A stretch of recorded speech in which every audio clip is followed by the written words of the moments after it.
Você já parou para pensar em quais são as principais características por trás de uma cena memorável? No vídeo de hoje, nós vamos analisar uma das cenas mais icônicas do filme O Silêncio dos Inocentes, o primeiro encontro entre os protagonistas. Nós vamos entender como ele foi construído e por que funciona tão bem assim. Meus queridos amigos e amigas, meu nome é Gustavo Cruz e esse aqui é o meu canal de cinema para pessoas que são apaixonadas por cinema, e é com muito orgulho que eu posso dizer para vocês que o vídeo de hoje é um oferecimento do Além do Frame, o meu curso de cinema. Eu sei que muitas pessoas que acompanham o meu trabalho são apaixonadas pela sétima arte e têm o desejo de aprofundar os seus estudos em relação ao cinema, construindo um olhar mais técnico, entendendo mais sobre como as histórias são construídas e por que funcionam, a linguagem do cinema e muito mais. Então, eu te convido para conhecer um pouco mais sobre o Além do Frame. O link está aqui na descrição para o site, as vagas estão abertas e no final desse vídeo aqui eu vou falar um pouquinho mais sobre ele. Mas agora, bora começar mais um Analisando a Cena aqui no canal.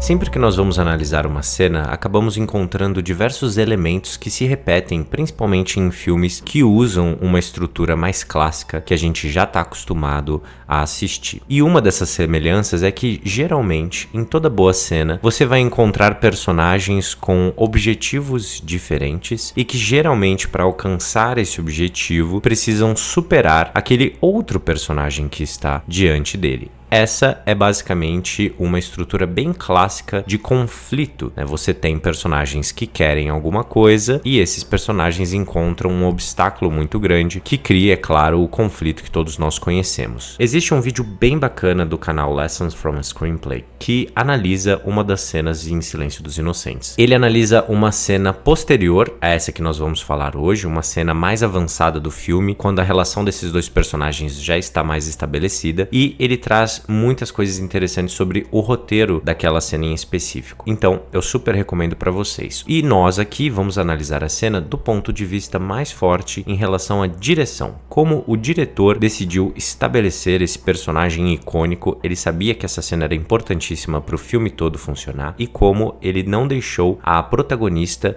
acabar virando uma coadjuvante da cena. Esse era um dos grandes desafios desse filme e que o Jonathan Demme soube muito bem o que fazer. Vamos analisar essa cena passo a passo, a partir do momento em que a personagem da Jodie Foster, ela ultrapassa essa porta, né? Ela entra nesse corredor de personagens bastante perigosos, né? Ela está ali num corredor onde, se ela tropeçar pro lado, a sua vida provavelmente acabaria. E esse é o tipo de peso para uma cena como essas que é estabelecido de diversas formas pelo diretor. Uma das primeiras dela é justamente o homem fechando esse portão de ferro entre ela e ele, né? Ele se protegendo e deixando ela ali dentro. A partir daí nós temos outro portão de ferro abrindo e ela caminhando lentamente dentro desse espaço e olhando para o lado, vendo essas figuras bizarras, sendo que lá na frente ela tem uma cadeira, uma pequena cadeira, singela cadeira, esperando por ela claramente. Existe aqui na construção desse caminhar da personagem uma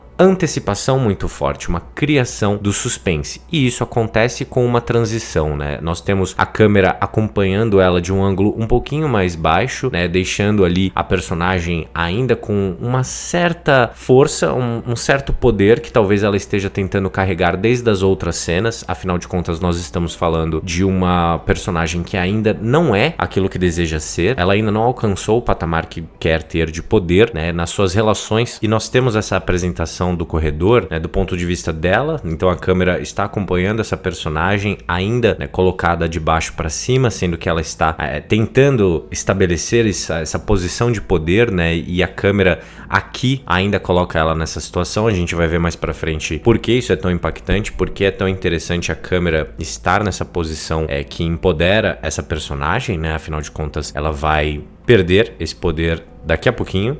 E nós temos o ponto de vista dela sobre o que está vendo, né? Que são basicamente esses serial killers extremamente perigosos. E esse em especial que passa mais tempo aparecendo, é mais agressivo, ele tem uma fala super agressiva em relação a ela, porque isso também vai ter uma relevância bem interessante na continuidade da cena. E nós temos essa apresentação do Hannibal Lecter. Quando a gente pega essa entrada, você pensa em um plano aberto que obviamente apresenta representa por completo não só o personagem, mas também o espaço em que ele vive. E muito diferente dos outros personagens, nós entendemos aqui que ele tem, né, uma outra espécie de proteção. Nós temos esse vidro com barras de ferro bem fortes, mas esse vidro para que ele não tenha realmente nenhuma possibilidade de alcançar as pessoas, né? Lembrando que existia uma preparação antes dessa cena dizendo, né, o quanto ele era perigoso, o quanto ele manipulava as pessoas. Então é muito interessante para essa cena, é muito interessante para esse personagem que ele seja apresentado com esse plano bem mais aberto. Às vezes a gente pensa, pô, quantas possibilidades existem para posicionar a câmera, qual vai ser a lente que você vai usar, qual abertura você vai usar, todas essas questões. Quando a gente pensa em narrativa, né, a câmera à disposição da história, nós temos quadros como esse, nós temos uma direção como essa, porque a câmera não só está aberta, como ela também é uma representação do ponto de vista da protagonista. E nós temos esse personagem, né? Esse personagem que se posiciona também de forma muito diferente. Ele está parado em uma posição ereta, educada até mesmo, né? E recebe essa personagem, né? E a partir daí nós temos um over the shoulder, né? Pegando o ombro desse personagem, né? E filmando ela. O over the shoulder ele vai ser usado mais vezes dentro dessa cena pelo Jonathan Demme. E isso é muito interessante, porque esse posicionamento de câmera basicamente estabelece um diálogo, né, conectando os dois personagens. Nós vamos ver em outros enquadramentos dessa cena como ele varia essa conexão entre eles. Ela vai para um lugar ainda mais profundo, mas geralmente o over the shoulder é um enquadramento bastante simples para conectar um diálogo entre personagens. Nós temos então o Hannibal Lecter pedindo para ver esse documento dela, pedindo para que ela se aproxime. E aí percebam que nós saímos de um over the shoulder para esse enquadramento centralizado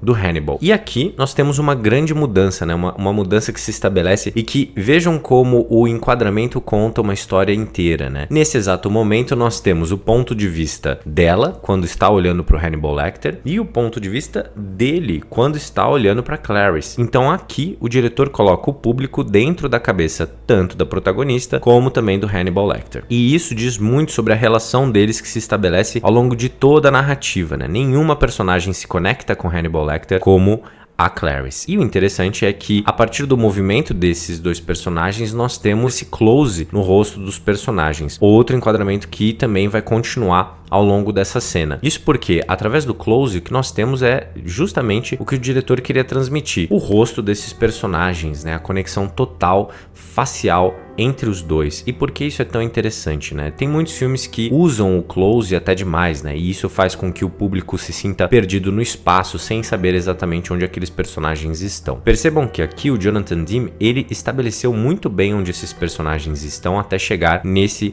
tipo de escolha da linguagem audiovisual.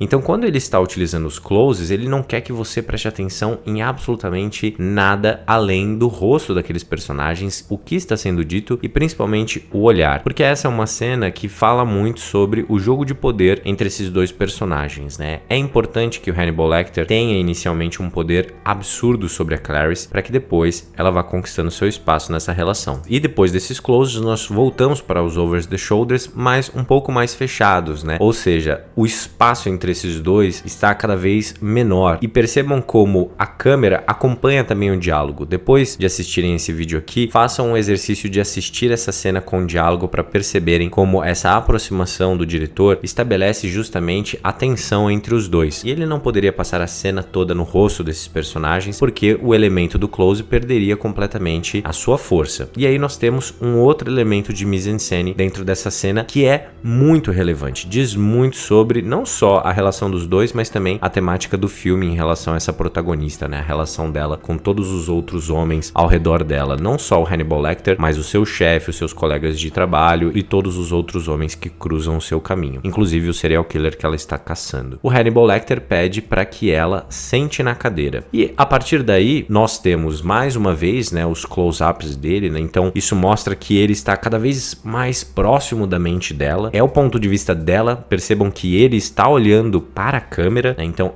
é essa percepção dela, como se ele estivesse sufocando ela. E ela basicamente fica sentada. Agora a câmera já não está no ponto de vista do Hannibal Lecter quando nós vemos a Jodie Foster. Por que isso? Porque agora o que está estabelecido é ele está em pé e ela está nesse enquadramento onde ela está desconfortável, completamente desconfortável. Percebam que existe um espaço dentro do enquadramento dela. Ela está do lado direito e existe um espaço vazio do lado esquerdo, né? E ela, claro, também com a interpretação, deixando bem claro para o público o seu desconforto. E durante todo o momento que a câmera está fechada no Anthony Hopkins, nessa parte da cena, ele está de fato querendo deixá-la desconfortável, falando sobre os seus cheiros, sobre os produtos que ela usa de limpeza e tudo mais. Depois dessa situação inicial, o diretor abre mais uma vez o quadro. E dessa vez que ele abre o quadro, ele estabelece essa dinâmica entre os dois de forma ainda mais forte. E aí percebam esse quadro congelado, né? O que esse quadro diz? Ele está em pé, ele tem mais força do que ela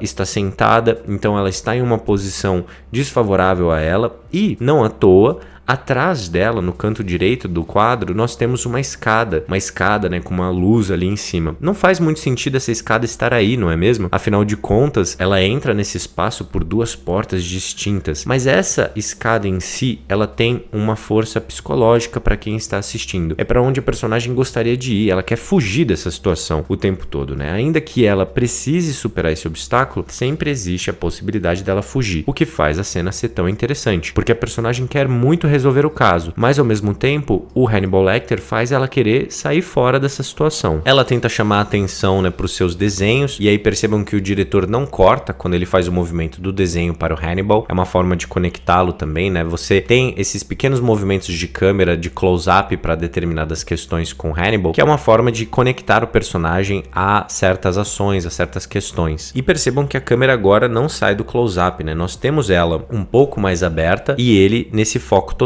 Como eu já disse, isso passa a percepção da personagem sobre ele. Mas não só isso, passa também o interesse desse personagem sobre ela. Porque quando ele começa a perder o interesse nela, quando ele começa a perceber as suas falhas, a câmera abre um pouco mais. Ele está interessado, mas agora a câmera abre um pouco e sai do ponto de vista dela. Agora nós, o público, estamos observando esses personagens como se nós estivéssemos fora da situação, o que difere bastante. Então agora quando a câmera volta a ser o ponto de vista do Hannibal Lecter, né, ele observando ela, percebam que a conversa entre os dois é justamente sobre o quanto ela conhece sobre serial killers. Ele está testando o conhecimento dela de certa forma. E percebam que o que antes parecia ser um interesse praticamente animal no olhar do Hannibal Lecter começa a lentamente esfriar. A partir daí, ela passa os documentos para ele. E percebam que quando ela passa esses documentos, nós estamos dentro da cela. Por que nós estamos dentro da cela quando os documentos são passados? Porque a cena nesse momento é toda do Hannibal Lecter. Ele dominou por completo aquela personagem e essa dinâmica de poder entre os dois aqui precisa ser deixada muito clara. Afinal de contas, é apenas a primeira cena em que os dois interagem, né? Se a gente quer estabelecer uma conexão lá na frente entre os dois, é preciso demonstrar inicialmente a dificuldade que é chegar perto do Hannibal Lecter,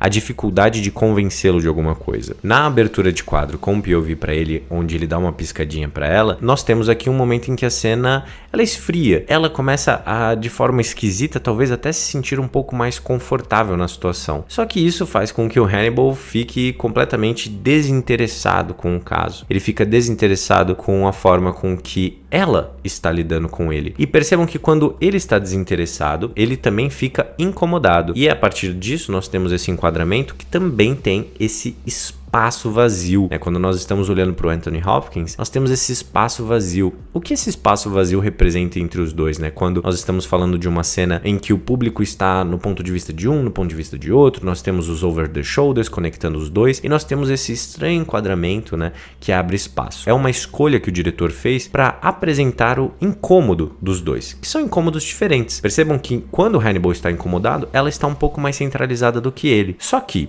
esse incômodo dele começa a mudar. E isso vem a partir de uma lenta aproximação da câmera do rosto do Hannibal Lecter. Então, como ele soluciona o seu incômodo? Atacando a Clarice. E aí, quem começa a ganhar um espaço no quadro vazio é ela mesma, né? Ela começa a praticamente sair do quadro quando a câmera se aproxima. Isso porque ele está atacando ela. E aqui, a câmera não está mais no ponto de vista nem de um nem do outro. Nós estamos mais uma vez observando eles de fora. E nós temos agora a câmera bem perto do rosto dela, mas com esse espaço vazio. Então, ele vence a disputa entre os dois, porque nós tínhamos uma cena em que eles estavam buscando conexão, nós estávamos vendo o ponto de vista um do outro, mas quando o Hannibal não gosta, né, da situação, ele começa a atacá-la. A câmera se aproxima dele e ela acaba perdendo espaço no quadro. Percebam que isso está não só no roteiro, na dinâmica entre os atores, mas também na direção. Está no posicionamento da câmera, como ela se apresenta. Nós temos aqui uma cena clara onde o Hannibal entende tudo sobre ela, só que ela basicamente não sabe como entrar na cabeça dele. E ela até tenta atacá-lo de certa forma, o quadro abre e o Hannibal, ele devolve os documentos com uma certa violência, o que mostra que ele não tem interesse nenhum no caso. A partir desse momento, ela perdeu esse personagem. Nós temos mais um close-up desse personagem, né, onde ele deixa claro que ele não gosta de ser analisado e ele volta para aquele instinto animal. É ele que demonstrou determinado interesse a certo ponto, para de demonstrar, o quadro abre e a partir do momento que o quadro abre, ele se afasta. E quando ele se afasta, percebam que o diretor, ele usa um novo enquadramento. Esse novo enquadramento é um enquadramento que a gente não tinha visto antes. Agora a câmera está posicionada em direção à porta de saída. Ela está posicionada em direção ao ponto que ela veio. E aparentemente até aqui na cena, ela sairia sem ter o que buscou. Mas para quem já assistiu ao filme, acontece uma coisa antes que ela saia aqui da cena, que faz com que o Hannibal dê a ela mais uma chance. Mas eu não vou estragar essa surpresa para vocês, até porque se eu colocar o que acontece com ela aqui nesse vídeo do YouTube, o vídeo será bloqueado imediatamente. Eu espero que vocês tenham gostado dessa análise, pessoal. Esse é um filme que possibilita diversas análises interessantes. Em cada cena nós temos uma belíssima construção, é um ótimo roteiro, uma ótima direção, interpretações fenomenais, é um filme completo e eu espero que vocês tenham gostado da análise de hoje. Como eu tinha dito no começo, esse vídeo aqui é um oferecimento do Além do Frame, o meu curso de cinema para todas as pessoas apaixonadas pela sétima arte, pessoas que ou estão começando ou já começaram há algum tempo a estudar cinema e querem aprofundar o seu olhar, querem encontrar mais um espaço para poder estudar e, é claro, pessoas que gostam do meu trabalho e querem estudar cinema comigo. Nós temos aulas gravadas e aulas ao vivo sendo realizadas no Além do Frame, uma comunidade muito apaixonada pelo cinema que cresce a cada dia que passa. As vagas estão abertas e eu gostaria de te convidar para acessar o link que está aqui na descrição e no primeiro comentário fixado para você conhecer melhor o meu trabalho por lá. Tem um vídeo bem explicativo sobre todas as coisas que são oferecidas dentro do curso e se você sentir que esse é o espaço certo para você desenvolver ainda mais essa sua paixão pelo cinema, será um prazer te encontrar por lá e poder te ajudar na sua jornada de alguma forma. Beleza, pessoal? Eu espero que vocês tenham gostado desse vídeo, que já estejam inscritos e inscritas para não perderem nenhum conteúdo novo e a gente se encontra no próximo vídeo.